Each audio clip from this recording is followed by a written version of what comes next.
Whano, whana, tū mai taku toki pākoe haumi e hui e tai e. Kia ora, we'll make a move in. Welcome to Stonehenge.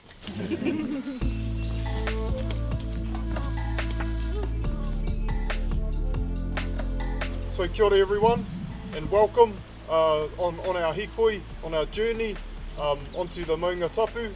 We're going to share some korero today about Ngāti Kuia, Maungatapu, and the significant stone that is found here called pakohe. Whano, whana, tū mai taku toki pākohe haumi e hui e tai e.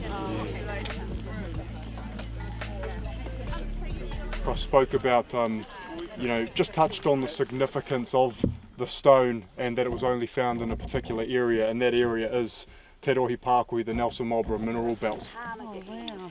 Pakohe is found all through the rivers, and so it was a place our ancestors would use the mahitahi, and there were working sites along the mahitahi to harvest pakohe.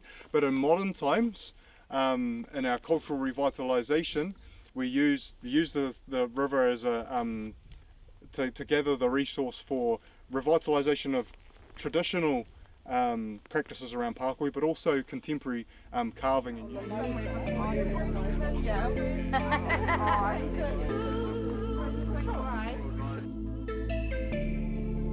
Have a look at this big pakohe here, and just around the side there's the more exposed base where you can see the contrast between the weathered oxidised surface and what the actual stone looks like. There's a few broken bits on the ground. Feel free to pick them up and hear the clinging sound of them together and that sort of thing, but we don't take them back with us because what you'll find is it'll be, out of the thousands and thousands of pieces here, it seems really insignificant, but it's a really highly trafficked site, right? It's some competition.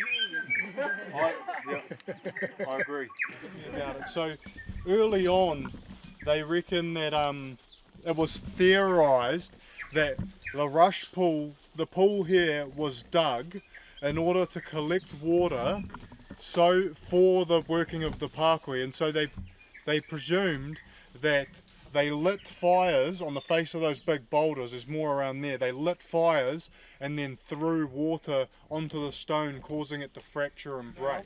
Totally not how it happened. There's no evidence of fire at the foot of the stone, but the other part of it is that it's sort of an assumption, because what we're going to talk about is the way that the old people actually worked these stones was with really precise methods, and their knowledge of working and the angles and lugging up these great big boulders that we'll talk about. It's a lot of mahi, and I guess to just say, they just lit fires is the easy. They can't possibly have had that much ingenuity. They must have just burnt them on fire and grabbed the broken stones. You know what I mean? Yeah.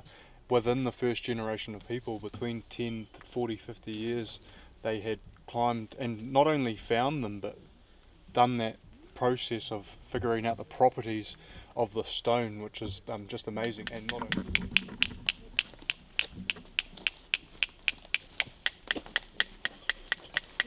the ground is just carpeted in flakes, so someone was sitting here hundreds and hundreds and hundreds of years ago working the stone. Marutia refers to the light grey shade, and uriuri, which literally means dark, refers to something like this. So you can see there's quite a contrast between the two, although they both are metasomatised argillite and they both are pakohe. No, this is like a hydroxyl garnet type of thing. So they have sometimes different purpose. Ngāti Kuia's origins lying within the area. So from Maui, Tiki Tiki a Taranga, we come down many generations to a figure called Kupe. And in Ngāti Kuia Pūrākau, like others, we remember Kupe travelling from Hawaii in pursuit of Te Wheki Nui a Muturangi, dispatching Te Wheki in Tōtaranui, Queen Charlotte Sound, and then exploring the top of the South Island.